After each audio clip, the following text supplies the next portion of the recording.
गर्ज के इंसान सोचता है इस दरवाजे पर भला होगा, इस दरवाजे पर भला होगा, इस दरवाजे पर भला होगा, मगर अच्छी तरह याद रखें मेरे आका सल्लल्लाहु अलैहि वसल्लम के दीवानों, हमारा कहीं भला हो ही नहीं सकता।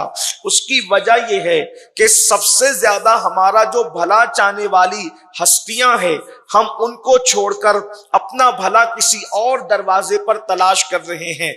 मिसाल के तौर पर हुजूर अलैहिस्सलातु व तस्लीम से ज्यादा अल्लाह की मखलूक में क्या कोई हमारा भला चाहने वाला हो सकता है? हमारी माँ भी उतना हमारा भला नहीं चाह सकती जितना मुस्तफा जाने रहमत भला चाहते हैं। हमारे बाबा हमारा उतना भला नहीं चाह सकते जितना आकाए करीम सल्लल्लाहु अलैहि वसल्लम हमारा भला चाहते हैं। याद रखना, हमारा उस्ताद हो, हमारा पीर हो, हमारा भाई हो, हमारी बीवी हो, हमारे बच्चे हो, कोई हमारा उतना भला नहीं चाह सकता जितना आमिना के लाल ने भला चाहा है। अंदाजा तो करें, हम पैदा हो चुके, पैदा होने के बाद भी पूछो अपनी माओ से, पूछो अपने बाबा से, पूछो अपने भाइयों से, पूछो अपने रिश्तेदारों से, क्या कोई है जिसने हाथ उठाकर पूरी पूरी रात हमारे लिए दुआएं की है? वल्लाह अल्लाह की मखलूक में कोई नहीं है।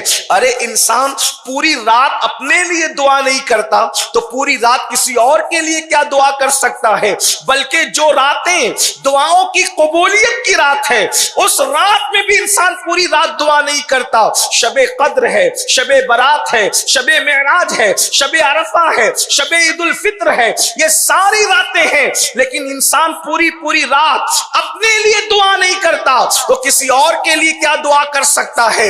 लेकिन मुसलमानों, हम उम्मते मोहम्मदिया होकर कितने खुश नसीब है कि हम पैदा भी नहीं हुए थे और आमिना के लाल हमारे लिए पूरी पूरी रात दुआएं कर रहे हैं। अल्लाह अकबर।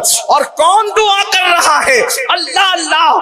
जिनकी दुआओं को रद्द होने के हवाले से खतरात हैं, वो दुआ नहीं कर रहा है। अल्लाह अकबर। जिसकी दुआ रद्द हो सकती है वो दुआ नहीं कर रहा है, जिसकी दुआ रद्द की जा सकती है वो दुआ नहीं कर रहा है, बल्कि जाने दुआ हमारे लिए हाथ उठा करके दुआ कर रहे हैं। जिनकी दुआ का आलम यह है, इनायत का जोड़ा, इजाबत का सेहरा, दुल्हन बन के निकली दुआए मोहम्मद, इजाबत ने झुककर गले से लगाया बड़ी नाज से जब दुआए मोहम्मद।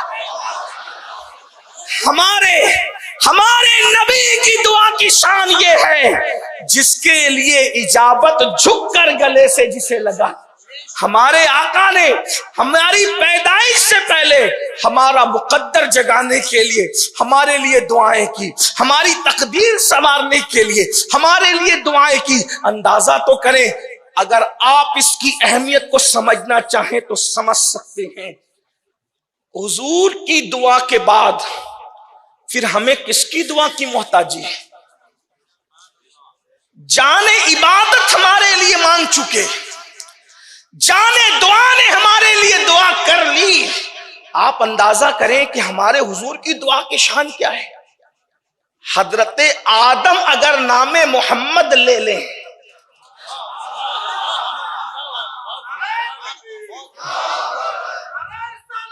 या रसूल अल्लाह, 200 साल तक हजरत आदम दुआ कर रहे हैं लेकिन कोई जवाब नहीं आता।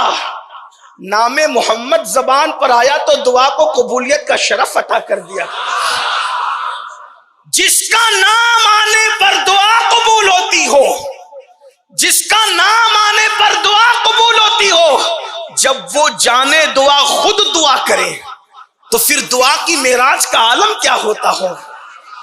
मेरे आका अलैहिस्सलातु व तस्लीम हमारे लिए कभी मगफिरत मांग रहे हैं, कभी नसीबे की बुलंदी मांग रहे हैं, कभी कुछ मांग रहे हैं, कभी कुछ मांग रहे हैं, अल्लाह की बारगाह में खैर तलब कर रहे हैं, जन्नत तलब कर रहे हैं। अब आप मुझे बताएं, इतनी खैर खा जात, इतना भला चाहने वाली जात जो मुस्तफा जाने रहमत की है, हम उनका दर छोड़कर कहीं और भलाई ढूंढने निकले, नहीं मिलेगी।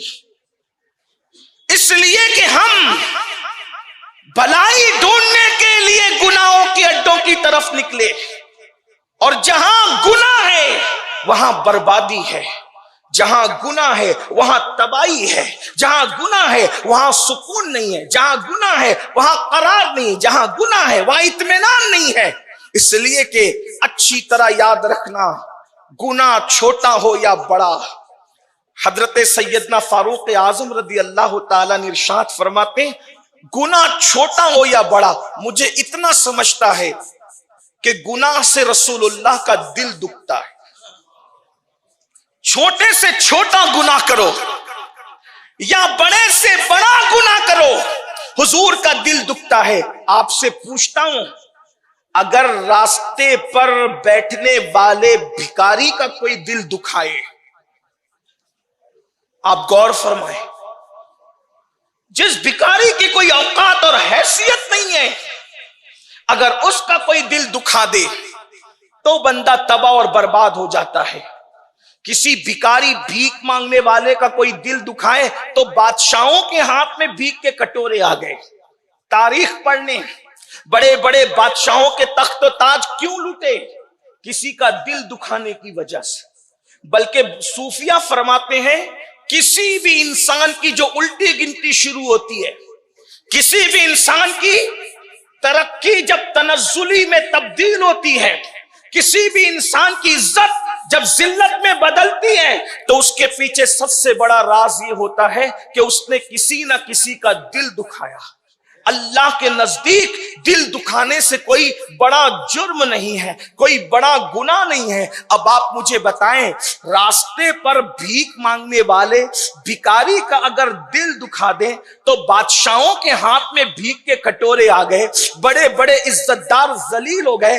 मुसलमानों, कभी गौर भी किया, गुनाह करने से पहले, अभी मैं गुनाह के हवाले से जन्नत और जहन्नम का जिक्र नहीं करता, लेकिन इतना जरूर कहता हूं, कभी गौर भी किया, किसी काफिर का दिल दुखाया तो भी उल्टी गिनती शुरू हो जाती है, किसी भिखारी का दिल दुखाया तो भी उल्टी गिनती शुरू हो जाती है।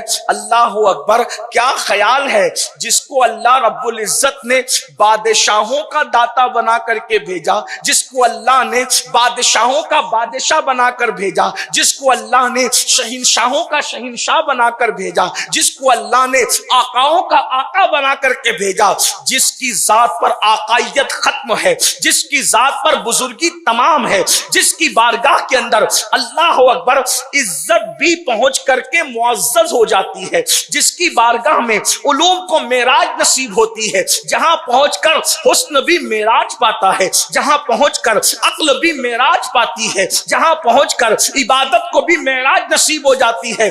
उस हस्ती का दिल अगर कोई दुखाए तो फिर वो सुकून कैसे पाए? लोग कहते हैं उम्मते मुस्लिमा का जवाल का सबब ये है, कोई कहता है ये है, कोई कहता है ये है। सारे दानिश्वरों की फिक्र सर आंखों पर है, सारे दानिश्वरों की आरा सर आंखों पर है, लेकिन हमको जो समझ में आया, बुजुर्गों की जूतियों में बैठ करके वो ये, अल्लाह अकबर, सैयदना फारूक आजम फरमाते हैं, गुनाह कोई भी करो, छोटे से छोटा हो या बड़े से बड़ा, वो डायरेक्ट रसूलुल्लाह के दिल को तकलीफ पहुंचाता है, हुजूर का दिल दुखाता है।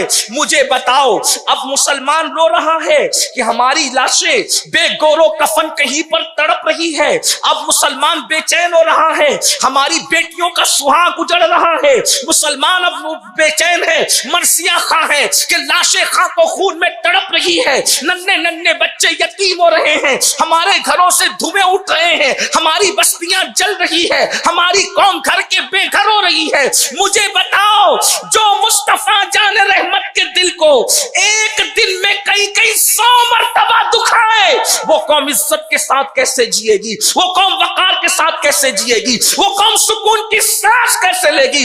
कुरान में मेरा अल्लाह फरमाता है, इन्नल्लज़ीना यूज़ून अल्लाह व रसूला लानहुमुल्लाहु फिद दुनिया वल आखिरा, जो अल्लाह और उसके रसूल को अज़ियत देते हैं, अल्लाह ने उन पे लानत की है, दुनिया में भी लानत है और आखिरत में भी लानत है।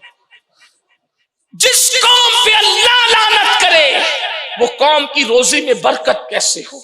जिस कौम पे अल्लाह लानत करे करे उस कौम को इज्जत कैसे मिले, जिस कौम पे अल्लाह लानत करे वो कौम सुकून और इत्मीनान की सांस कैसे ले। तो याद रखना, गुनाह से हुजूर अलैहिस्सलातु व तस्लीम के दिल को तकलीफ पहुंचती है, हुजूर के दिल को अज़ियत पहुंचती है। अब बताएं, अल्लाह अकबर, छोटे से छोटा गुनाह करो तो हुजूर का दिल दुखता है। तो जब मेरी कौम का कोई जवान जिना करता होगा तो हुजूर के दिल पे क्या गुजरती होगी। जब मेरी कौम का कोई जवान नशे में धुत पड़े रहकर किसी गटर के किनारे तड़पता होगा, हुजूर के दिल पे क्या गुजरती होगी। जब कौम की कोई बेटी लॉज में अपनी आबरू का सौदा कर रही होती होगी, उस वक्त रसूलुल्लाह के दिल पे क्या गुजर रही होती होगी।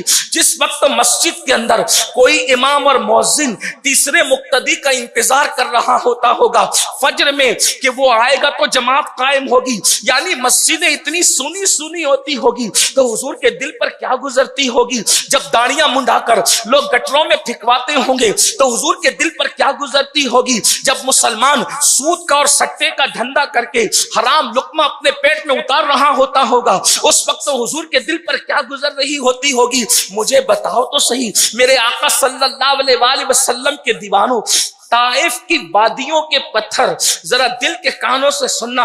इश्क मुस्तफा का दावा करने वालों, मोहब्बत रसूल का दावा करने वालों, मुझे बताओ, ताइफ की वादियों के पत्थर रसूलुल्लाह के जिसमें नाज़नीन को जख्मी करते हैं, मगर हमारे गुनाहों के नश्तर हुजूर अकरम सल्लल्लाहु अलैहि वसल्लम के दिल को जख्मी करते हैं, हुजूर के दिल को तकलीफ पहुंचाते हैं, हुजूर के दिल को अज़ियत पहुंचाते हैं।